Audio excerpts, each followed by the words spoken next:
পরিকল্পিত বনায়ন করি, সবুজ বাংলাদেশ গড়ি এই প্রতিপাদ্যকে সামনে রেখে প্রতি বছরের ন্যায় এবারও অরাজনৈতিক অলাভজনক সেবামূলক সংগঠন মালুতিয়া সমাজ কল্যাণ পরিষদের উদ্যোগে বৃক্ষরোপণ কর্মসূচির মাধ্যমে পরিবেশ সুরক্ষায় এবং সবুজ পৃথিবী গঠনের লক্ষ্যে সোমবার ২১শে জুলাই বিকেলে মালুতিয়া সরকারি প্রাথমিক বিদ্যালয় চত্বরে রাজশাহী জেলা চিফ জুডিশিয়াল ম্যাজিস্ট্রেটের অর্থায়নে ডুমুরিয়া উপজেলার চুকনগর অঞ্চলের বিভিন্ন গুরুত্বপূর্ণ সড়কের পাশে বৃক্ষরোপণ ও বিভিন্ন শিক্ষা, ধর্মীয়, সামাজিক ও সাংস্কৃতিক প্রতিষ্ঠানের দায়িত্বশীলদের মাঝে ৫ শতাধিক ফলজ ও বনজ গাছের চারা বিতরণ ও রোপণ করা হয়।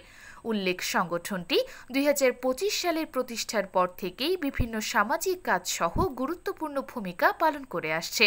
এর আগে বৃক্ষরোপণ ও বিতরণ উপলক্ষে মালুতিয়া সরকারি প্রাথমিক বিদ্যালয়ের হলরুমে আতিয়ার রহমান বদির সঞ্চালনায় ও বাংলাদেশ আইন ও বিচার বিভাগের আর্মি ইউনিভার্সিটির শিক্ষার্থী এস.এম. রাকিবুল ইসলামের সার্বিক তত্ত্বাবধানে এক আলোচনা সভা অনুষ্ঠিত হয়।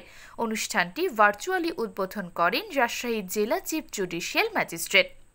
অন্যান্যদের মধ্যে উপস্থিত ছিলেন Atulia UP panel chairman Motiar Rahman, উপসহকারী কৃষি কর্মকর্তা আশুতোষ কুমার, শিক্ষক মাওলানা রফিকুল ইসলাম সহ সংগঠনের অন্যান্য নেতৃবৃন্দ।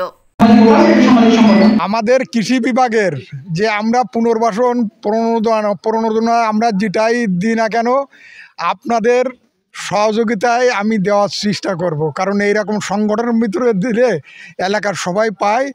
যে আজকের এই বৃক্ষরোপণ কর্মসূচির মতো যে মহৎ উদ্যোগ নিয়েছে, এই জন্য আমি আন্তরিকভাবে এই সংগঠনের প্রতি কৃতজ্ঞতা জ্ঞাপন করছি।